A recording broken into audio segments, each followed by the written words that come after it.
அனைவருக்கும் என்னுடைய அன்பான வணக்கம். நம்முடைய வீத லீடர்ஸ்னுடைய வாலண்டியர்ஸ், நம்ம சிவிக் ஆக்ஷன் லீடர்ஸ், தமிழகத்தினுடைய பொதுமக்கள் எல்லோருக்கும் மறுபடியும் என்னுடைய நன்றிகளை தெரிவித்துக் கொள்கின்றேன். ஏன்னா போன மாதம் முழுவதுமே நம்ம போதைப் பொருளுக்கு எதிரான ஒரு பெரிய விஷயத்தை எடுத்து நாம் எல்லாம் களத்தில் போராடி இருக்கின்றோம். ஒரு மாதம் முழுவதும் இந்த நிகழ்வு நாம் செய்திருந்தாலும் கூட இதை தொடர்ந்து நாம் செய்யணும் அப்படிங்கிற காரணத்திற்காக ஜூலை மாதத்தை இனிஷியேட் பண்ணியிருக்கோம்.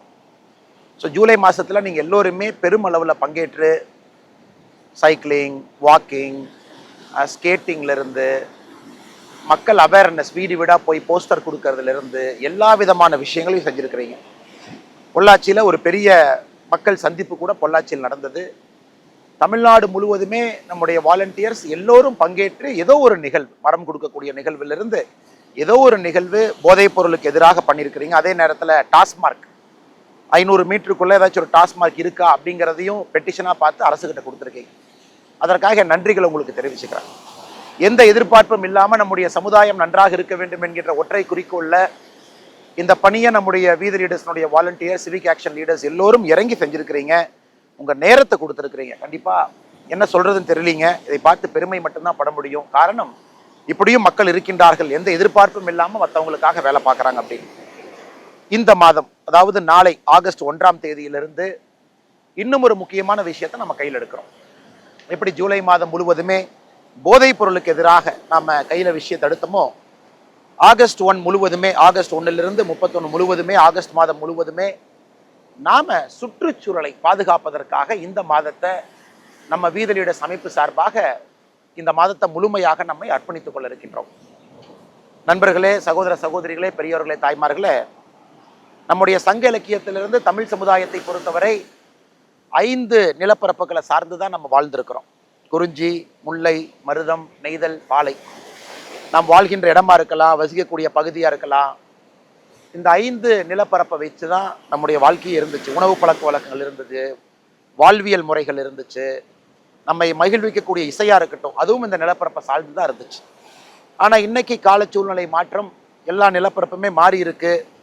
ரேபிட் அர்பனைசேஷன் தமிழகத்தை பொறுத்தவரை இந்தியாவில் அதிகப்படியாக மக்கள் அர்பன் ஏரியாவில், நகர்ப்புற பகுதியில் வாழக்கூடிய ஒரு பகுதியாக கூட நாம் இருக்கிறோம்.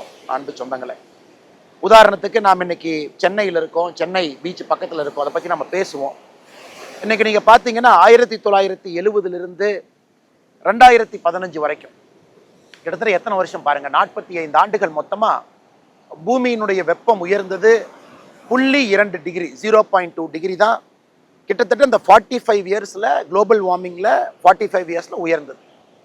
ஆனால் 2015லிருந்து 2025 அடுத்து வந்த 10 ஆண்டுகள் எடுத்துக்கிட்டிங்கன்னா பூமியினுடைய வெப்பம் 0.35 டிகிரி செல்சியஸ். 45 ஆண்டுகளில் 0.2 ஹிஸ்டாரிக்கல் டேட்டா கம்பேர் பண்ணும் பொழுது, ஹிஸ்டாரிக்கல் டேட்டா பார்க்கும் பொழுது கடந்த 10 ஆண்டுகளில் மட்டும் 0.35 டிகிரி செல்சியஸ் உயர்ந்திருக்கு. ஸோ எந்த அளவுக்கு நம்முடைய பூமி வெப்பம் அடைஞ்சுக்கிட்டு இருக்கு நீங்கள் எல்லோருமே பார்க்குறீங்க. பல காரணம் இருக்கு. ஒன்று நாகரீகம், கால சுழற்சி, இண்டஸ்ட்ரியல் பொல்யூஷன், ஃபாசில் ஃபியூயல்ஸ் ரொம்ப அதிகமாக பயன்படுத்துகிறோம். குளோபல் வார்மிங்க்கு மிக முக்கியமான காரணம் கூட எமிஷனை கண்ட்ரோல் பண்ணுறதற்கான எந்த முயற்சியுமே நம்ம எடுக்கலை. மிட்டிகேஷன் எஃபெக்ட் எதுவுமே பண்ணலை. இன்னைக்கு நாம உதாரணத்துக்கு சென்னை எடுத்துக்கிட்டோம் அப்படின்னா எந்த அளவுக்கு ஒரு அர்பன் சிங்க் அது மாறி இருக்குன்னு கூட நமக்கு தெரியுது. தலைநகரமாக இருக்கட்டும், கிராமப்புறமாக இருக்கட்டும். இதற்கு முந்தைய வீடியோவில் கூட நான் பேசியிருக்கேன். நான் பிறந்து வசித்த கிராமத்தில் எந்த அளவுக்கு குளோபல் வார்மிங் 41 டிகிரி, 42 டிகிரி எல்லாம் வெப்பத்தை கொண்டு போயிருக்கணும். அதனால் அருமை சொந்தங்களே, நாம் எல்லோரும் சேர்ந்து தான் இதை கையில் எடுக்கணும்.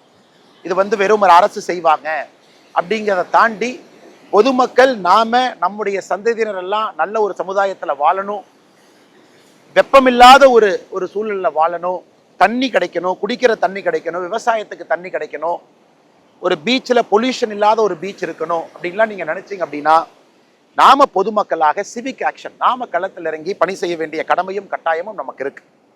இன்னைக்கு உதாரணத்துக்கு நம்ம சென்னையை மட்டும் நீங்கள் எடுத்துக்கிட்டீங்கன்னா, சென்னையில் மட்டும் நீங்கள் பாருங்க, பில்டப் சர்ஃபேஸ்ன்னு நம்ம சொல்லுவோம்.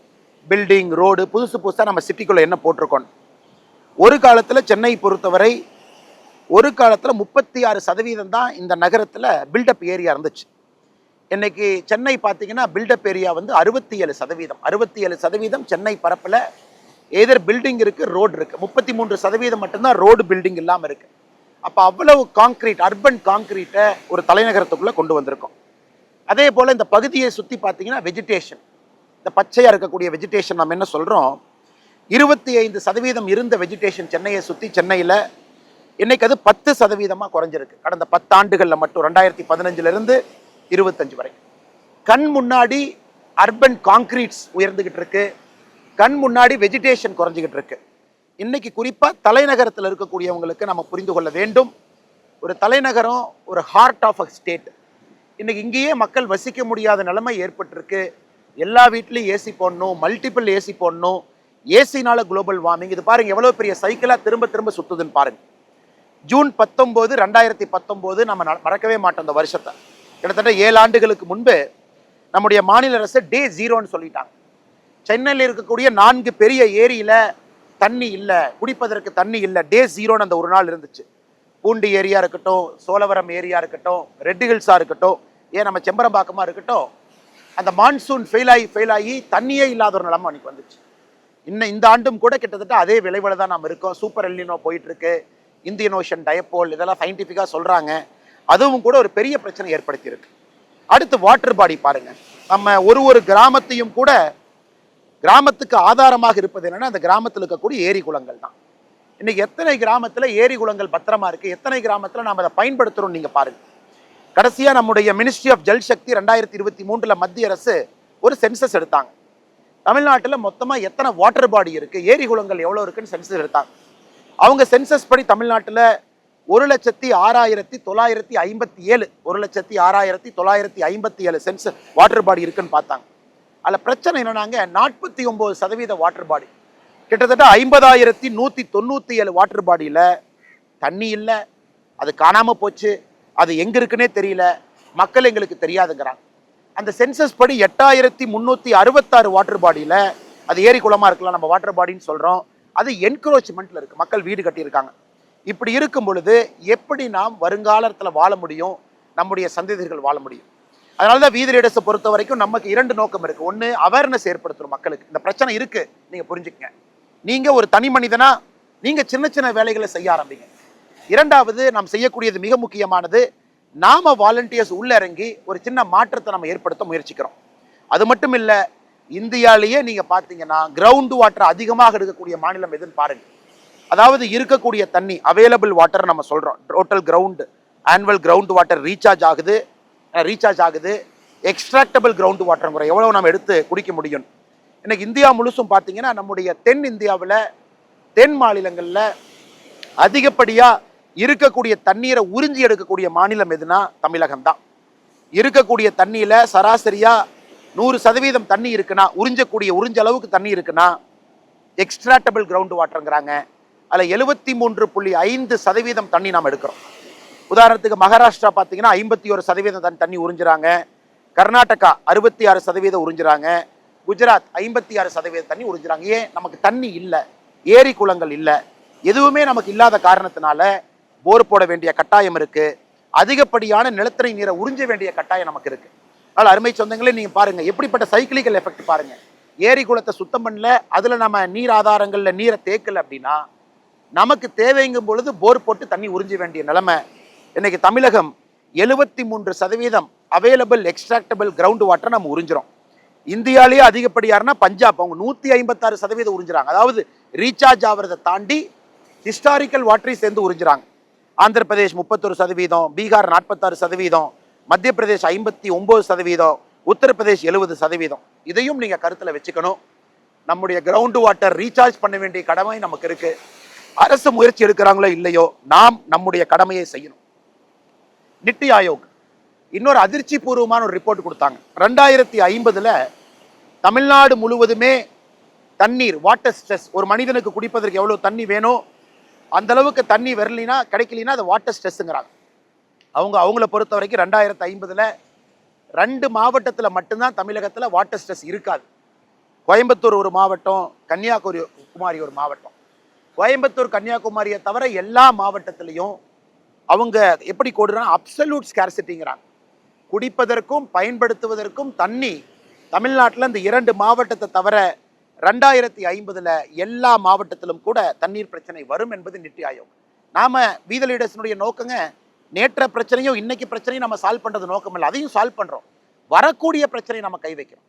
இன்னும் 30 ஆண்டுகள் கழிச்சு என்ன வரும், நம்முடைய சிந்தனை அப்படி இருக்கு. அப்ப நாம ஒன்று கிரீன் கவர்ஸ், நிறைய மரங்கள் வைப்பது ஒரு பக்கம், ஏன்னா வெப்பத்தை குறைக்கிறோம்.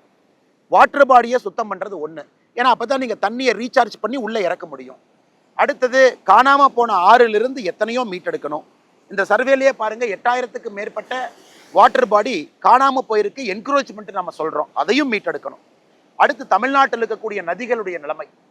தமிழ்நாட்டில் மட்டும்தான் 100% நதிகள், எல்லா நதிகளுமே நீங்க வைகையில் ஆரம்பித்து தாமிரபரணி வரைக்கும், அமராவதி வரைக்கும் எல்லா நதியும் நீங்க எடுத்துட்டீங்கன்னா, தென்பரணி வரை எல்லாத்தையும் எடுத்துக்கங்க, எல்லா நதிகளுமே டோட்டல் குளோரிஃபார்ம் ஸ்டாண்டர்டை மீட் பண்ணாமல் இருக்கு. அதாவது டோட்டல் குளோரிஃபார்ம் ஸ்டாண்டர்டுங்கிறது, ஒரு நதியில் இருக்கக்கூடிய தண்ணீர் எடுத்தீங்கன்னா அதுக்குள்ள எத்தனை கிருமிகள் இருக்குன்னு பார்க்குறாங்க. மோஸ்ட் ப்ராபபிள் நம்பர் NPN அப்படின்னு ஒரு டேட்டா கொடுக்குறாங்க. அது 100 ml தண்ணி எடுத்தீங்கன்னா 1 MPN விட குறைவாக இருக்கு. அது என்ன காரணம்னா, ஏகப்பட்ட ஃபீக்கல் மேட்டர் உள்ள இருக்கு. மலக்கழிவுகள் போய் தண்ணீரில் கலக்குது, அது திரும்ப நாம் குடிக்கிறோம், எல்லா விதமான அசுத்தமும் அந்த தண்ணிக்குள்ளே இருக்கு. ஸோ இன்னைக்கு தமிழ்நாட்டில் 100% நதிகள் சுத்தமான நதிகள்னு ஒன்று கூட நம்ம சொல்ல முடியாது. அதையும் நம்ம புரிஞ்சுக்கணும். அடுத்து tree cover, depleting tree cover பார்த்தீங்கன்னா, தமிழ்நாட்டில் ஒரு காலத்தில் 2 மில்லியன் ஹெக்டேர் நேச்சுரல் ஃபாரஸ்ட் இருந்துச்சு. கொஞ்சம் கொஞ்சமாக அழிஞ்சிக்கிட்டே வருது. ஒரு காலத்தில் 15% டோட்டல் லேண்ட் ஏரியா. ஜென்ரலாக நம்ம சொல்கிறது, ஒரு மாநிலமோ ஒரு நாடோ 33% லேண்ட் ஏரியா வேணும்னு நம்ம சொல்லுவோம். 33%, 1/3 கிரீன் கவர் இருக்கணும். அதுவும் ஒரு பிரச்சனை, நம்ம மரம் வைக்கணும். அக்ரிகல்ச்சர் அடுத்த பிரச்சனை. இந்த எல்லா நாளையும் பார்த்தீங்கன்னா அக்ரிகல்ச்சர் லேண்டில் சால்ட் அதிகமாகிட்டு இருக்கு. அது சோடிக்கா இருக்கட்டும், சலைனா இருக்கட்டும். இன்னைக்கு விவசாய நிலமெல்லாம் மலட்டுத்தன்மையை நோக்கி போயிட்டு இருக்கு. அங்கே விவசாயம் செய்ய முடியல. ஏன், நீங்க தஞ்சாவூர் நெல் களஞ்சியத்துக்கு போய் பாருங்க, எந்த அளவுக்கு ஒரு ஏக்கருக்கு உற்பத்தி ஆகக்கூடிய நெல். 50 ஆண்டுகளுக்கு முன்பு ஒரு ஏக்கர்ல எவ்வளவு டன் நெல் எடுத்தோம், இன்னைக்கு எவ்வளவு எடுக்கிறோம்னு பாருங்க. ஏன்னா மிக வேகமாக ஒரு பொன்விளையும் பூமியாக இருக்கக்கூடிய தஞ்சை பகுதி, டெல்டா பகுதியிலேயே மிக வேகமாக அந்த மண்ணில் நச்சுத்தன்மை வந்துகிட்டு இருக்கு. அதையும் நம்ம சரி பண்ணணும். மெரைன் பொல்யூஷன், இன்னைக்கு மெரைன் பொல்யூஷன் ஒரு சிங்கிள் பிக்கெஸ்ட் பொல்யூஷன். 1076 கிலோமீட்டர் நம்ம கோஸ்ட் லைன் இருக்கு. 1076 கிலோமீட்டரும் இன்னைக்கு நம்ம பல இடத்துல தேவையில்லாத விஷயங்கள்லாம் இன்னைக்கு பீச்சில் தண்ணிக்குள்ள கலக்குது. அப்படி இருக்கும்பொழுது எப்படி நம்ம டூரிசம் அட்ராக்ட் பண்ண முடியும்? நம்முடைய பீச்சை நம்ம கிளீனாக வைக்கல, மக்கள் வர முடியும், பார்க்க முடியும் பொழுது இங்கேயே பாருங்க எத்தனை குப்பைகள் ஒதுங்கி இருக்கு, பாருங்க. எல்லாம் பாருங்க, எல்லாம் இது எல்லாம் பாருங்க எத்தனை விதமான குப்பைகள் இங்கே ஒதுங்கி இருக்கு. எல்லாம் ஃபோம்ஸ் எல்லாம் ஒதுங்கி இருக்கு, சின்ன சின்ன மணிகள். நீங்க வெறுங்கால நடக்கிறக்கே பல இடத்துல பயமா இருக்கு. பேனா குப்பைகள்ல இருந்து, செருப்புல இருந்து ஆரம்பித்து, ஏன்னா எங்கேயோ போடுற குப்பை எங்கேயோ கரை ஒதுங்குது. எதையும் சரி செய்ய வேண்டிய நிலைமை நமக்கு இருக்கு. அதனாலதான் இந்த மாதம் வீதி லீடர்ஸ் சுற்றுச்சூழல் மாதம். இந்த அவசியம், இது எல்லாத்தையும் நம்ம சரி பண்ணணும் அப்படிங்கிற காரணத்திற்காக சுற்றுச்சூழல் மாதமா நம்ம அதை கையில் எடுக்கிறோம். வீதி லீடர்ஸ்னுடைய நோக்கம், தமிழகத்துல இன்னும் சில மாதங்கள்ல 50 லட்சம் மரங்கள் நம்ம நடணும். 50 லட்சம், 5 மில்லியன் மரங்கள் நம்ம நடணும் அப்படிங்கிறது நம்முடைய நோக்கம். ஆரம்ப கட்டமாக இந்த மாதம், ஆகஸ்ட் மாதம், சுற்றுச்சூழலுக்காக நம்ம எடுத்திருக்கக்கூடிய இந்த மாதத்துல 20 லட்சம் மரங்கள் நம்ம நடணும். காரணம், 20 லட்சம் வாலண்டியர்ஸ் நம்மகிட்ட இருக்காங்க. ஆளுக்கு ஒரு மரத்தை நம்ம நடுறோம், அதை பாதுகாக்கிறோம், அந்த மரத்துக்கு தண்ணி ஊத்துறோம். அந்த மரம் நட்டதோடு நம்ம நடந்து போகாம அந்த மரத்தோடு நின்று மரத்தை வளர்த்துகின்றோம். இதற்கு முன்பு பிரதமர் சொன்னாங்க, அம்மாவுடைய பேரில் மரம் வைங்க அப்படின்னு சொல்லி இந்தியா முழுவதும் அதை எடுத்துட்டு போனாங்க. நாம இந்த ஆகஸ்ட் மாசத்துல நமக்கு தமிழகத்துல அதிகமா மரம் வைக்க வேண்டும் என்கின்ற உணர்வை நமக்கு ஏற்படுத்தியது டாக்டர் APJ அப்துல் கலாம் ஐயா அவர்கள். சின்ன கலைவாணர் அண்ணன் விவேக் அவர்கள் இன்னைக்கு நம்மளோடு இல்லை. கலாம் ஐயாவுடைய வேண்டுகோளை ஏற்று தனி மனிதனாக பல இடத்துல மரம் வைக்கக்கூடிய முழு வேலையை செஞ்சாங்க. ஆகஸ்ட் 16ஆம் தேதி சென்னையில் நடக்கக்கூடிய பேரணியில நாம விவேக் ஐயாவை பெருமைப்படுத்த இருக்கின்றோம். ஏன்னா அவருடைய நினைவாக, ஞாபகார்த்தமாக தமிழ்நாடு முழுவதுமே நம்முடைய வாலண்டியர்ஸ் இந்த மாதம் 20 லட்சம் வாலண்டியர்ஸ், 20 லட்சம் மரங்கள், ஆளுக்கு ஒன்று அப்படிங்கிற அடிப்படையில் நம்ம வைக்கணும். சில பேர் மாஸ் பிளான்டேஷன் பண்ணுவீங்க, பெரிய பெரிய இடத்துல எடுத்து மாஸ் பிளான்டேஷன் பண்ணுவீங்க. அதுவும் தாண்டிச்சுன்னா நமக்கு ரொம்ப சந்தோஷம். 30 லட்சம் வந்தாலும் சந்தோஷம், 40 லட்சம் வந்தாலும் சந்தோஷம். நம்ம அடுத்த சில மாதங்கள்ல 50 லட்சம் வர வேண்டும் என்பது நம்முடைய நோக்கம். இந்த மரத்துக்கு கூட நீங்க யோசிச்சு பாருங்க, ஏதோ ஒரு மரத்தை வாங்கி வைக்காதீங்க. யாரோ சொல்றாங்க அப்படிங்கறக்காக நம்ம வைக்க வேண்டாம். நம்மை பொறுத்தவரை நேட்டிவ் ட்ரீஸ், தாங்கக்கூடிய மரங்கள், வெப்பத்தை தாங்கக்கூடிய மரங்கள், பனை மரத்திலிருந்து ஆரம்பித்து நம்முடைய கிராமத்தில் போய் பார்த்தீங்கன்னா, இன்னைக்கு வேளா மரத்திலிருந்து கிராமத்தில் போய் பார்த்தீங்கன்னா நீம் ட்ரீ, எத்தனையோ மரங்கள் கிராமத்தில் இருக்கு. அதெல்லாம் இன்னைக்கு நமக்கு நல்லது செஞ்சுக்கிட்டு இருக்கு. அந்த மாதிரி தேடி தேடி நீங்கள் மரத்தை வைக்கணும். எந்த பகுதியாக இருந்தாலும் உங்கள் ஏரியாவை தெரிஞ்சுக்கங்க. தமிழ்நாடு அரசு இன்னைக்கு உங்களுக்கு நீங்கள் தொலைபேசி மூலமாக டோல் ஃப்ரீக்கு நீங்கள் அழைச்சிங்கன்னா உங்களுக்கு மரம் கொடுக்கக்கூடிய ஒரு திட்டத்தை தமிழ்நாடு அரசு நடத்துகிறாங்க. இது 2022-23 கிரீன் தமிழ்நாடு மிஷன் அப்படின்னு ஆரம்பிக்கப்பட்ட திட்டம் இது. இதற்கு 1800-5997-634 1800-5997-634 இந்த டோல் ஃப்ரீ நம்பருக்கு நீங்கள் கூப்பிட்டீங்கன்னா, நாங்கள் கூப்பிட்டு பார்த்தோம், செக் பண்ணோம், இப்போ வேலை செஞ்சிட்ருக்கு. நீங்கள் கூப்பிட்டீங்கன்னா நீங்கள் எந்த ஊரில் இருக்கீங்க, எந்த ஏரியாவில் மரம் வைக்கணும், எப்படி வைக்கணும், எல்லாத்தையும் அவங்க கேட்டுக்கிட்டு நம்ம ஏரியாவுக்கு தகுந்த மாதிரி ஒரு மரத்தை உங்கள் வீட்டுக்கு அவங்க அனுப்பிச்சிருவாங்க. இப்போ ஒரு மாவட்டத்தையும் கிளாஸிஃபை பண்ணியிருக்காங்க தமிழ்நாடு அரசு. இந்த மாவட்டத்திற்கு எந்த மரம் உகந்தது. அதனால் நம்முடைய நோக்கம் அரசோடவும் இணைந்து நம்ம வேலை செய்யணும். நம் தனி மனிதர்கள் கிடையாது. அரசுகிட்ட ஒரு திட்டம் இருக்கு, செயல்படுத்த வேண்டியது நம்முடைய கடமை. அந்த திட்டத்தை மக்கள்கிட்ட எடுத்துட்டு போறது நம்முடைய கடமை. இதையும் நீங்க ஞாபகத்தில் வச்சுக்கங்க.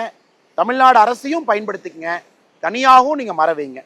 மத்திய அரசு 2024 கிரீன் கிரெடிட் ப்ரோக்ராம் அப்படிங்கிற ஒரு திட்டத்தை ஆரம்பிச்சாங்க. அதாவது நீங்க 1100 மரங்கள் ஒரு ஹெக்டர்ல வச்சீங்கன்னா, ஒரு ஹெக்டர்ல 1100 மரங்கள் வச்சீங்கன்னா உங்களுக்கு கிரீன் கிரெடிட் அப்படின்னு ஒரு அங்கீகாரம் கொடுப்பாங்க. அதை நீங்க ட்ரேட் பண்ணிக்கலாம். நீ கார்பன் ட்ரேடிங் மாதிரி அந்த கிரீன் கிரெடிட்டு. ஆனால் மத்திய அரசினுடைய திட்டம், அதையும் நீங்கள் பயன்படுத்திக்கங்க. கிரீன் கிரெடிட் ப்ரோக்ராம் அந்த திட்டத்தினுடைய பெயர். ஒரு ஹெக்டருக்கு 1100 மரம் வச்சிங்கன்னா ஒரு கிரெடிட் உங்களுக்கு கிடைக்கும், கிரீன் கிரெடிட். அதனால் அருமை சொந்தங்களே, எல்லாத்தையும் பயன்படுத்திக்கலாம். நானும் ஒரு வாலண்டியராக இந்த மாதம் ஆகஸ்ட் 2 ஒரு அற்புதமான ஒரு விஷயத்தை நம்ம செய்ய இருக்கிறோம். கன்னியாகுமரியில் ஆரம்பித்து தூத்துக்குடி வரைக்கும் கிட்டத்தட்ட 175 கிலோமீட்டர் இருக்கக்கூடிய அந்த பீச் ஸ்ட்ரெச்சை நம்முடைய வீத லீடர்ஸுடைய வாலண்டியர்ஸ் அடுத்த சில மாதம் முழுவதும் நம்ம கிளீன் பண்ண போகிறோம், முழுவதும். அதில் நான் இன்னைக்கு அந்த முழு நாள் கன்னியாகுமரி டு தூத்துக்குடி ஸ்ட்ரெச்சில் 5 இடத்துல, ஊரி உட்பட 5 இடத்துல அன்னைக்கு வாலண்டியர்ஸோட நாமளும் அதை கிளீன் பண்ண போகிறோம். ஒரு இடத்துல ஒரு மாதிரி பிரச்சனைகள் இருக்குது. ஃபிஷிங் நெட்ஸ் ஒரு இடத்துல பொல்யூஷன் இருக்குது, அதை நம்ம எடுக்கிறோம். ஒரு இடத்துல பார்த்தீங்கன்னா நம்ம தசரா அந்த பகுதியில் சிறப்பாக கொண்டாடுறாங்க. அந்த தசரா மணிகள் அதெல்லாம் கரை ஒதுங்கி இருக்குது, அதெல்லாம் சுத்தம் பண்ணுறோம். ஸோ ஆகஸ்ட் 2 அங்கே, ஆகஸ்ட் 3 வைகை நதி மதுரையில், கள்ளழகர் இறங்கக்கூடிய வைகை நதியில், நமக்கெல்லாம் பெருமை கொடுக்கக்கூடிய வைகை நதியில் அங்கே இருக்கக்கூடிய வாலண்டியர்ஸோட வைகை நதியை நம்ம கிளீன் பண்ணுறோம். ஒரு ஸ்ட்ரெச்சை கூட 78 சுதந்திர போராட்ட வீரர்களை ஞாபகப்படுத்தக்கூடிய அழுதில் 78 மரங்கள் நட்டு 78 வாலண்டியர்ஸ் அதுக்கு பொறுப்பேற்றுக்குவாங்க. அவங்க தான் அந்த மரத்தை வளர்த்தி கொண்டு வரணும். அதையும் நாம் மதுரையில் செய்ய இருக்கிறோம். அருமை சொந்தங்களே, ஆகஸ்ட் 16 சென்னையில் ஒரு பெரும் பேரணி நடக்கிறதுக்கு, மக்களுக்கு இது விழிப்புணர்வு பேரணிக்காக நாம் இதை செய்கிறோம். ஆகஸ்ட் 16 சின்ன கலைவாணர் ஐயா விவேக் அவர்கள் பேரில் அந்த பேரணி நடக்கும், அதுவும் நடக்கிறதுக்கு. அதே போல் சிவகங்கையில் நம்முடைய வாலண்டியர்ஸ் ஒரு பெரிய விஷயத்தை எடுத்திருக்கிறாங்க. கிட்டத்தட்ட 70 ஆண்டுகளாக காணாமல் போன ஒரு நதி தென்னார், காரைக்குடியில் தென்னாறு நதியை அரசுகிட்ட பெட்டிஷன் பண்ணி அதை பர்மிஷன் வாங்கி தனியார் அமைப்புகளோடு நிறைய அமைப்புகளோடு இணைந்து அந்த தென்னாரை மீட்டெடுப்பதற்கான முயற்சி, கிட்டத்தட்ட 70 கிலோமீட்டர் அந்த தென்னாறு, அதை மீட்டெடுப்பதற்கான முயற்சியில் நம்முடைய வாலண்டியர்ஸ் இறங்கியிருக்கிறாங்க. இது எல்லாமே பாராட்டக்கூடிய விஷயம்.